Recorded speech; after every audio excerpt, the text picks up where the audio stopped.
So what we'll do is I'll move on to my paper now, and here's perhaps where the digitalism in me falls apart as I try to share my screen. So I will present my paper. I'll take questions at the end, and then perhaps we can just generally open the floor then to both Sana and Dr. Andov to take any questions, which the delegates may have by that point have reflected upon in listening to all our papers in turn. So here goes. I must say I'm not au fait with Zoom, so if anything does go digitally awry, then that is my disclaimer from the outset. So let's see. Okay, Sana, perhaps I could ask you just quickly to to look at the screen, or make yourself visible on the screen, just to give me a thumbs up to see if that is visible. And my screen's on the... Yes, excellent. Okay, that's a good start. Right then, so I'm here today to present to you on the way that I've been developing a module for my first year students. So if there we go. So the UK's National Widening Participation Agenda has raised the emphasis on retention and success, as well as the support we provide our students to ensure that they progress and ultimately succeed at their degrees. Evers et al. States that one concern with widening access to legal education is the ability of students entering law school through means other than very high academic scores to undertake a law degree successfully. Law is traditionally viewed to be a hard subject, with legal studies considered to be the forte of high achievers. At Chester, students enter our undergraduate law degree programmes with a range of different entry-level qualifications. Many will have completed a conventional pathway through to A-level completion, some of whom will have studied an A-level in law. Others will have completed a vocational-based qualification such as BTECs or extended projects, and some may have completed a year's foundation degree course. With such varying prior knowledge of the law and study experiences, one first-year module seeks to simultaneously introduce students, whatever their background, to the study of law and to the legal system. A curricular design common to many UK universities. At Chester, this module is called English Legal System and Method. In accordance with the long and thin timetabling structure maintained at the University of Chester, it has always been the case since the programme's inception in 2005 that the first year modules are delivered in parallel structure throughout the year, culminating in end of year summative assessments. Following a systematic review of the law school's retention, progression and success strategies, it was decided last year that the first year curriculum design be overhauled such that students be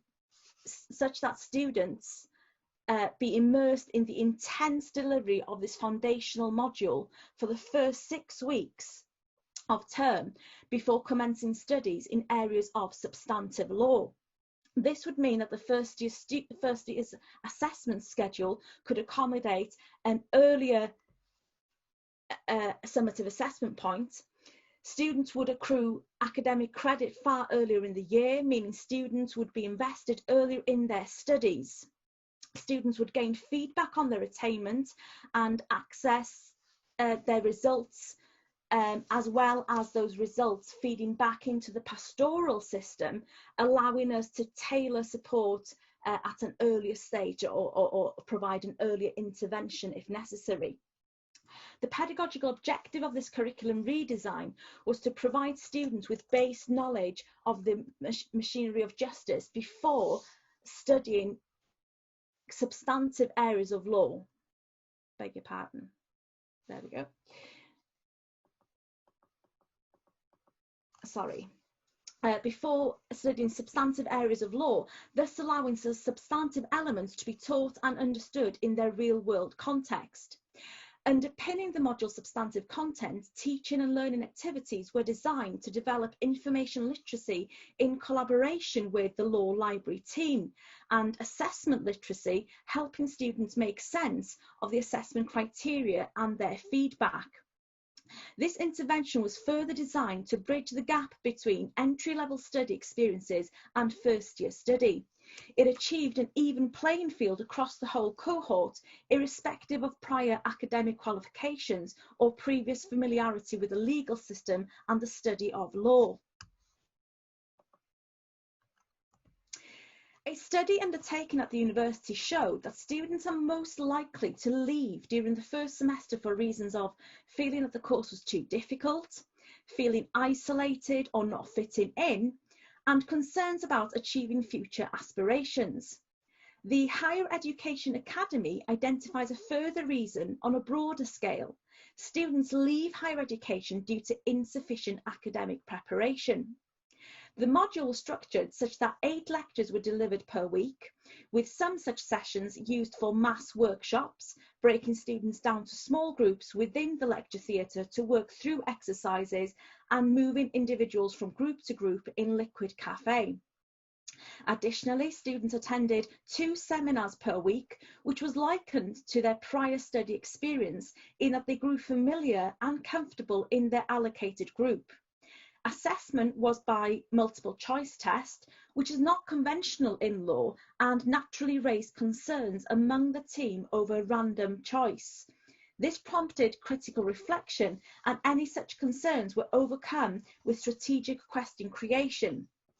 Concerns were further tempered by an additional assessment component in the form of an essay, which allowed for the students' information literacy to be assessed.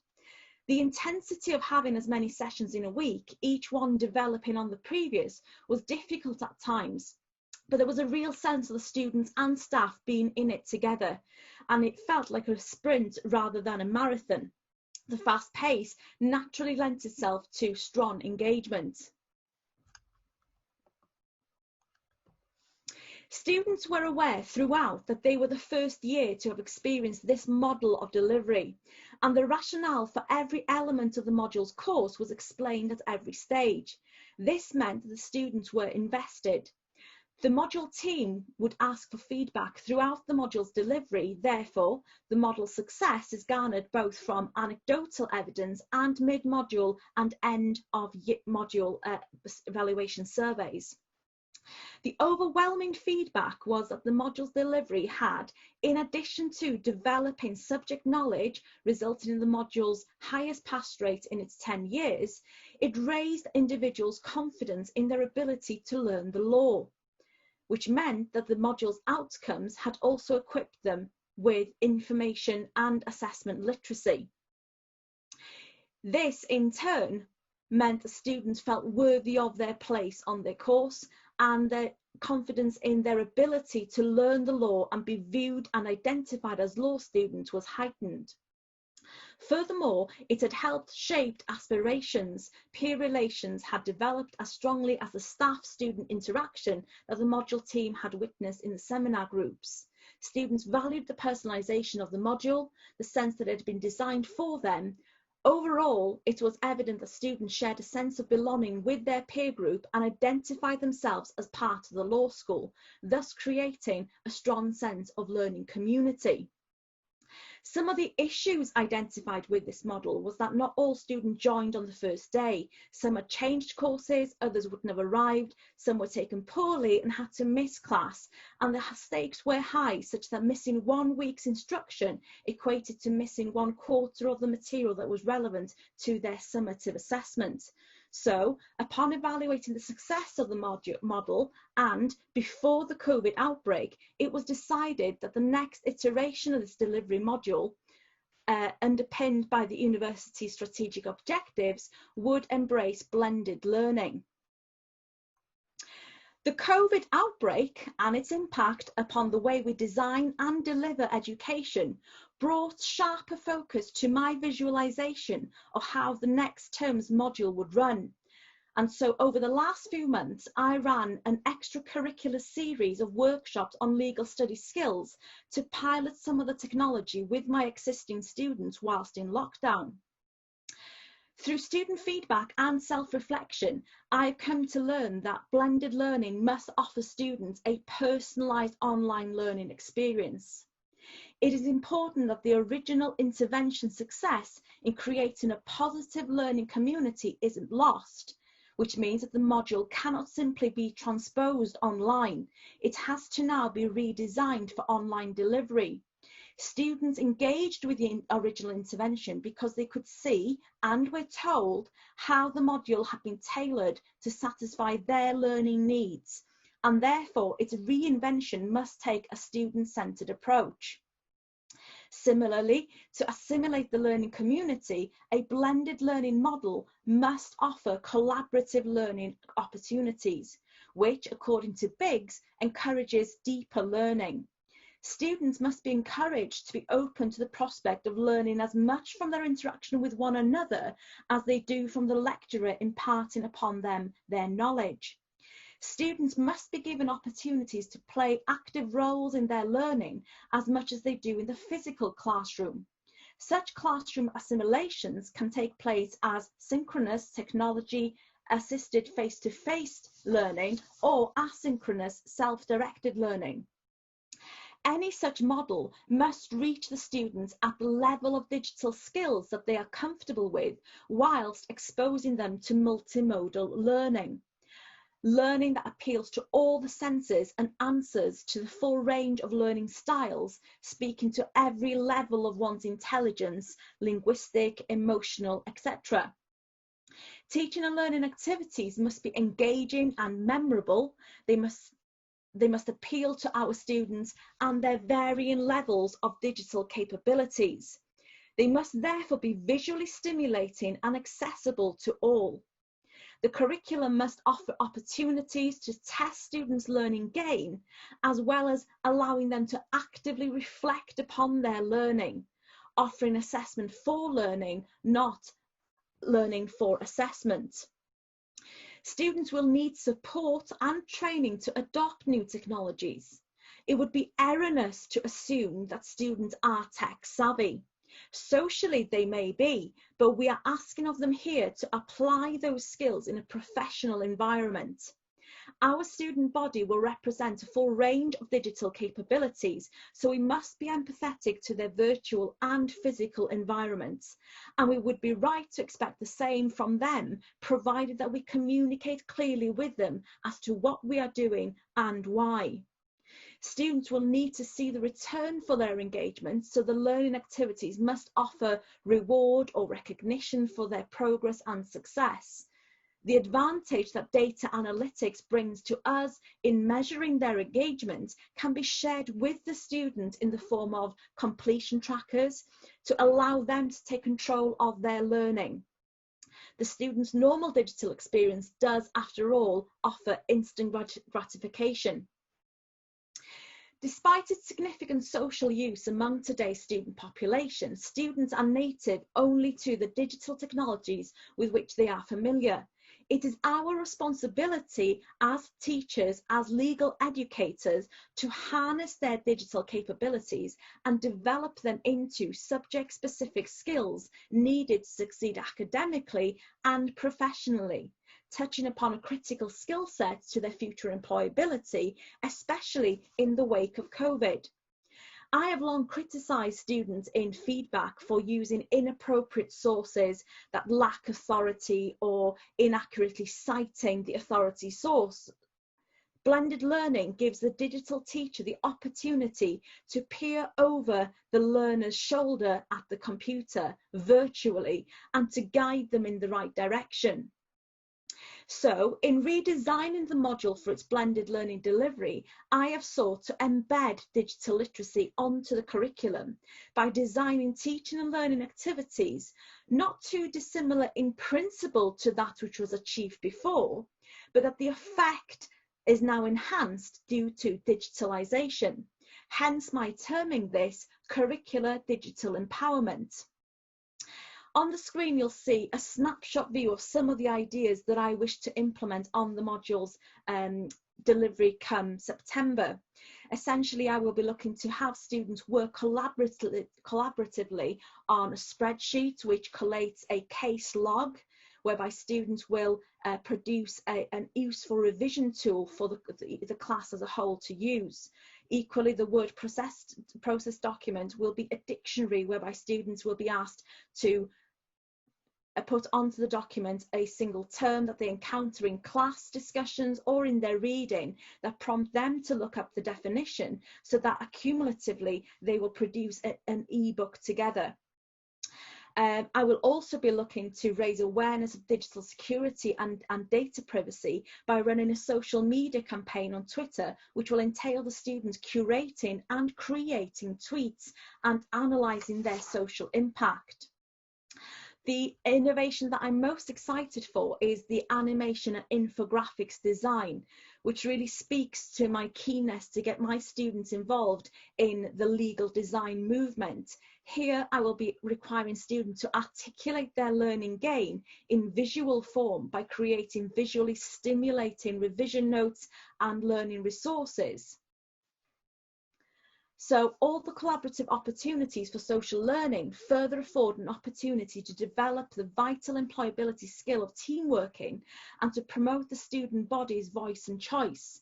Building exercises around self-directed study ensures engagement and allows students to articulate their learning gain in creative ways.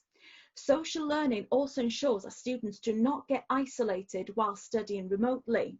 And similarly, we too, as educators, must work together in collaboration to bring true blended learning to fruition. Beyond my own institution, I feel supported by my network of legal education enthusiasts and have been inspired by the ideas shared in events such as this. The implementation of new learning methods and approaches inevitably requires us to be creative, but there is much to be gained in sharing our creativity with one another for the greater good of the legal education network, forming communities of professional practice. Within my institution, in addition to continuing my collaborative relationship with the library team, who have been instrumental to embedding information literacy onto the curriculum, I plan now to work closely with the learning technologists to embed digital literacy. In ensuring that the provision is fulfilling the objective of equipping students with employability skills, I will also be collaborating with the legal profession to ensure the authenticity of teaching and learning as well as assessment. Students are key partners in the co-creation of learning too. Some of my current students have insights as to the current gap between what we deliver on the law curriculum and that which they have encountered on work placements, and they are equally keen to contribute to developing legal design resources. Level 5 students, so second year students, for example, are already working with me to create resources for this coming first year cohort. A student-centred approach informed by the university's strategic objectives prompts that we are mindful of students' own remote learning environment and that we build resilience into our teaching designs to not disadvantage individuals, exercising flexibility as to the cognitive and time demands of exercises and activities, present diversity and inclusivity in form, adopt different ways of measuring and rewarding engagement, and building in breaks to help maintain mental health and well-being. Consistency is important to help students form realistic expectations, and relevance to learning outcomes is more important than variety. Availability and accessibility of resources is paramount, which may mean relying on open platforms and utilising resources and media never before used within our teaching, which may indeed increase in light of recent developments. It is time to embrace the legal tech movement and allow our students to be a part of it too. Students need a connected experience, one that does more than simply deliver online a programme of study designed for physical delivery. to build firm foundations in knowledge and skill upon which they can further develop during their degree in readiness for the employment market of the future, we must co-create a positive digital learning community. Thank you very much. So I will now turn to the chat to see if there are any questions on the back of that. There's quite a lot covered there, and there's a great deal of detail that I would have liked to have gone into that would have exceeded the time. In particular, what it is I'll be doing in terms of embedding digital literacy, that slide that gave you an overview. If anybody has any questions about what I will be doing for the purposes of enhancing my students' digital literacy, I'm happy to take those questions.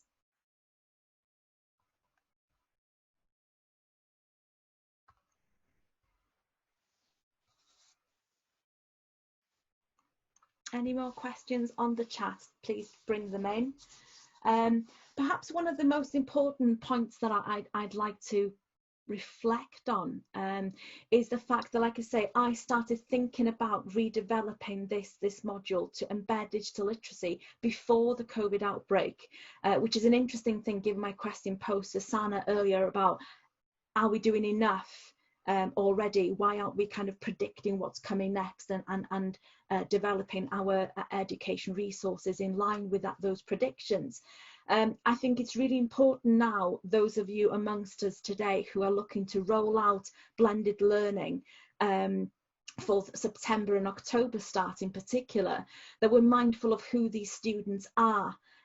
Because these are students who have lost out, they've experienced the hiatus in their education, whatever their background, before entering into university, and they're going to feel that what we achieved in last year's delivery, for example, that worthiness of their place in university, they're going to suffer in that confidence. So it's so important that we do build these building blocks around them in ensuring that they are equipped with the skills to be able to tackle the digital, the assessment and the information literacy. So we've got a couple of questions coming in. How do you integrate reflective learning in your module? From, oh, I don't know who that is from. It's been communicated to me through Bonnie. Thanks a lot for passing that on, Bonnie.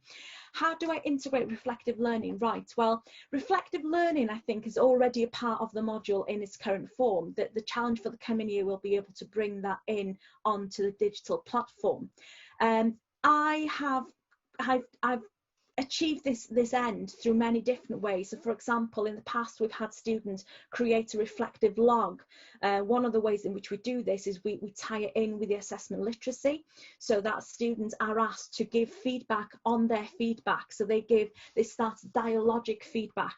It allows the students to read their feedback, look back at their performance, and it's very often the case that after submission, myself included, after submission, you see the blatant error only then. So we give students an opportunity to look back at their performance, align that with their feedback, ask any questions they have on their feedback, and then actively reflect on what the learning gain is there in terms of both the knowledge of the subject and their skill set. So that's one example in which we do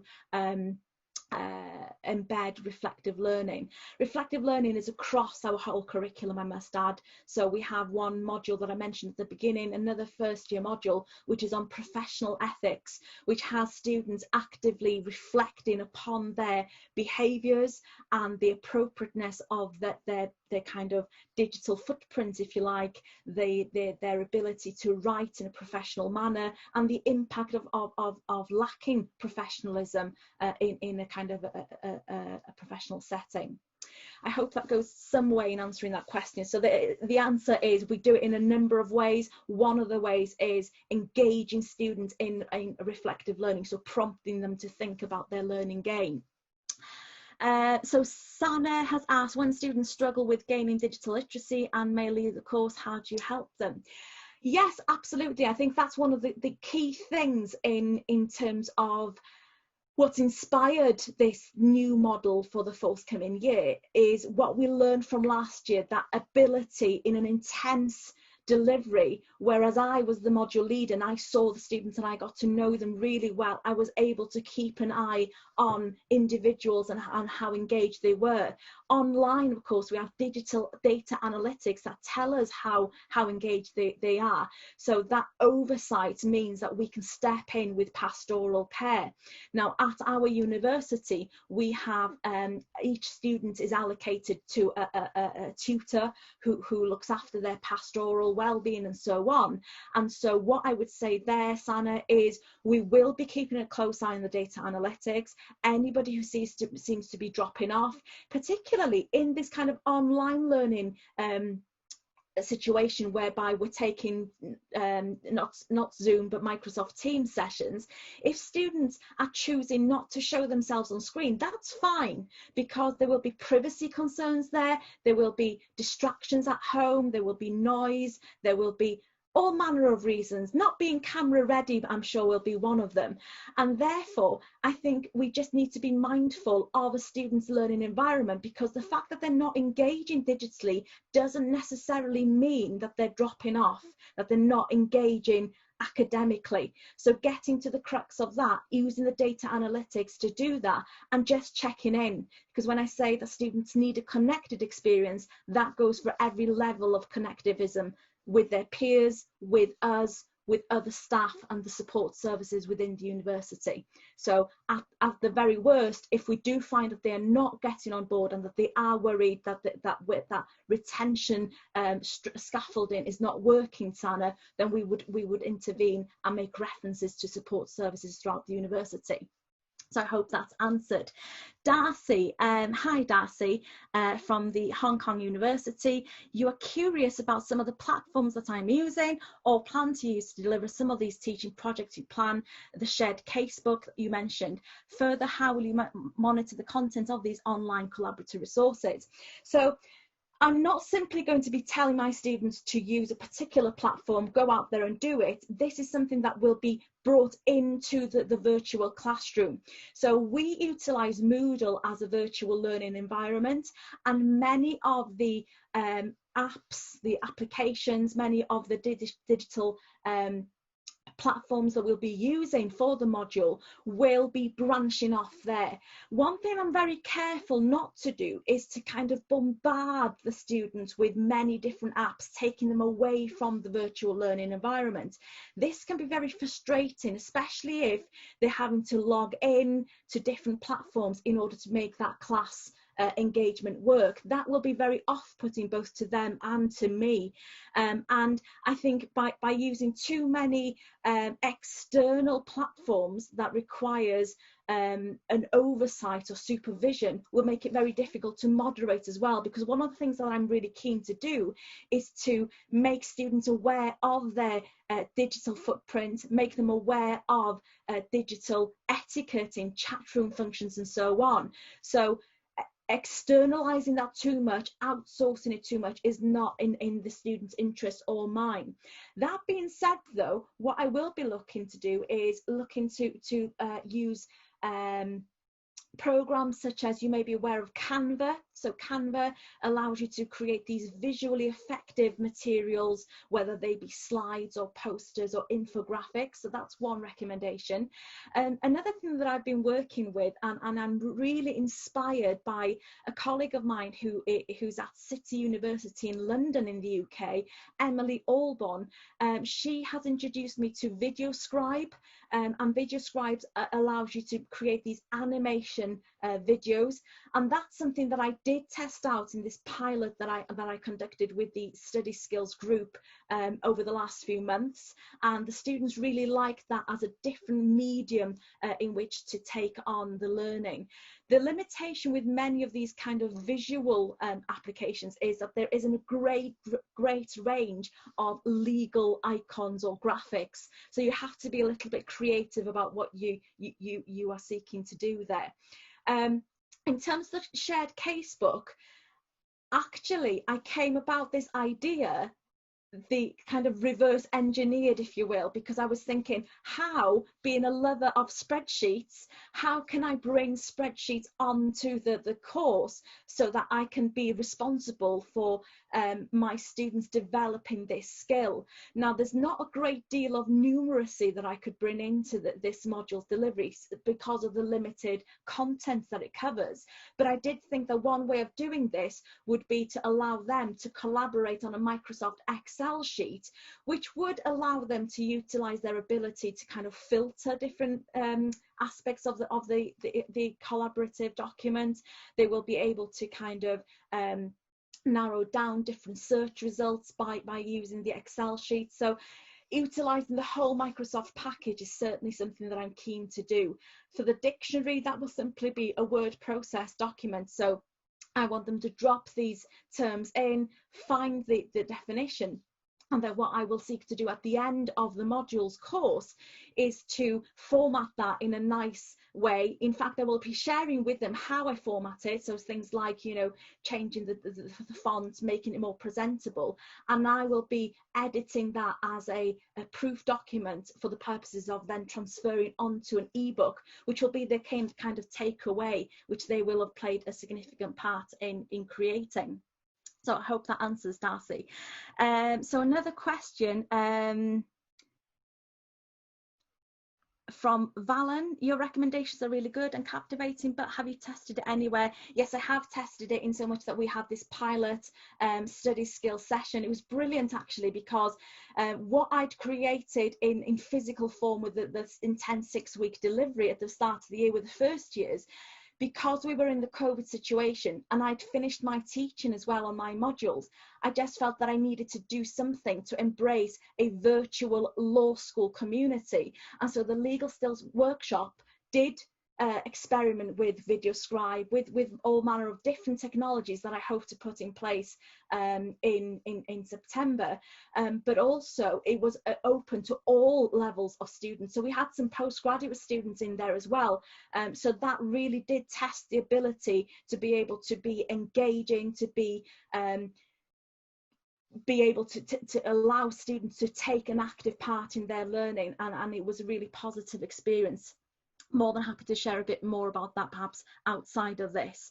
I am on Twitter, by the way, everybody. My handle is at Dr. M. Robs. So if you do want to take up this conversation, I'm just mindful that a lot of questions are coming in now, so trying to get through them. How do you justify or validate your proposed methodology in legal education? I'm not entirely sure there what you mean by that.